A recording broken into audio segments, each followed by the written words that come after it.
Hey everyone, welcome back. Today I wanted to take a few minutes to talk about a criminally underrated Benchmade knife that I actually picked up this past weekend for National Knife Day for $100. So I did get it on sale. I know that's going to be the first thing that a lot of people ask or think about is the price when it comes to Benchmade.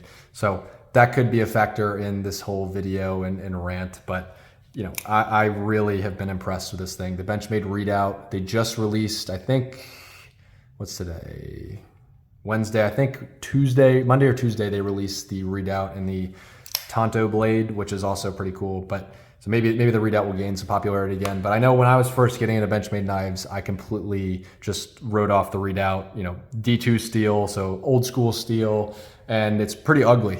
I was not really impressed by the color scheme. The handle just gets real fat and chunky towards the end. It's not really, especially compared to a lot of other Benchmade knives, it's not really sleek looking. It's not eye-catching design. It just exists. This is kind of the Redoubt. It's not even their cheapest knife. It's $180 retail, so it's not like that's a factor in purchasing it too. But I actually went to a local store this past weekend for National Knife Day. They were having a sale, and I just got a chance to hold it. I held it, and I was actually really impressed with the ergonomics. Again, for as poor as it looks like it's designed, as poorly as it looks like it's designed, it fits really, really well in the hand. I mean, I really was impressed the second I picked it up. I was also impressed with the action on it.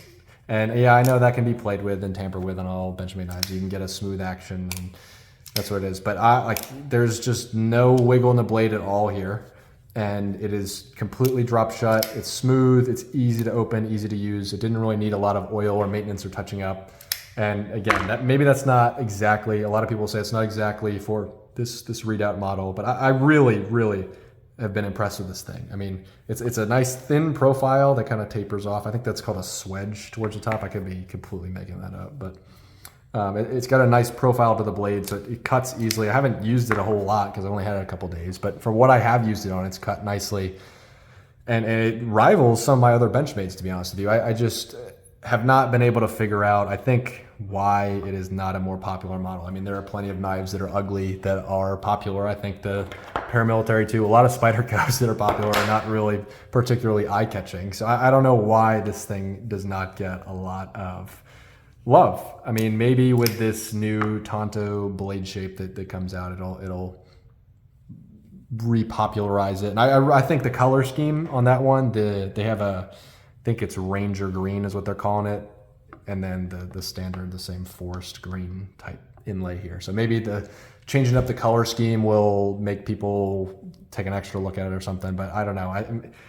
Honestly, from what I have read, it seems to be the CPM D2 steel. People are just so off put by that, and everybody just trashes it, and that's just how it goes. But in my experience, most modern steels, most modern knives today that are made in America that use quality parts and quality materials and generally have some clue as to what they're doing with heat treat, you're not going to be able to tell that much of a difference with the steel. And maybe I'll eat those words in a couple weeks and I'll be like, I cannot believe this D2 stuff sucks and I'm sharpening it constantly. But the D2 knives that I have that are foreign made that I used for a long time never seemed to have that big of an issue.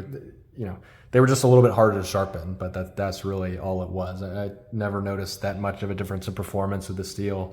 They seem to hold an edge just as long as some of my other knives that are nicer. And so I've never really bought into the whole, you need the most modern high-speed steel. I think just if the company does a good job with the treatment of it, it'll get the job done. So I'm also not using a knife like all day, every day. So maybe that's why I don't notice a difference in the steel performance. So maybe those of you, the small percentage that actually do use a knife all day, every day, you will notice, and it might be worth upgrading to different steel. But in my experience, I think this is plenty.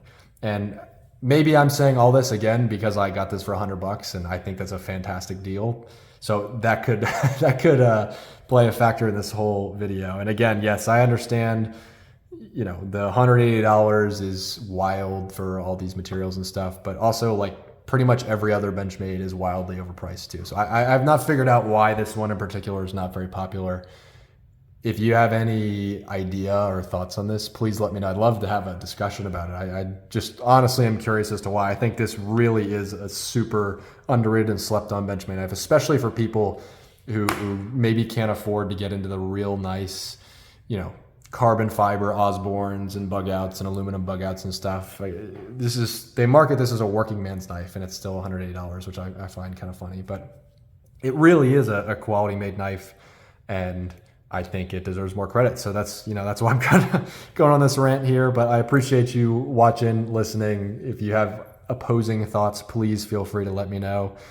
Hit me up on X or Twitter. Check out the Knife Deals community that I've been plugging in the last couple videos, and check out the links in the description if you're curious as to what gear that I use and things like that. Don't by no means feel any pressure to do any of that, but I'm trying to make it easier for those of you who maybe don't have time to shop around and are curious as to what I use for stuff, sharpeners, knives, and such. So thanks for watching. Thanks for listening. Thanks for subscribing. I really appreciate the support, and enjoy the rest of your day.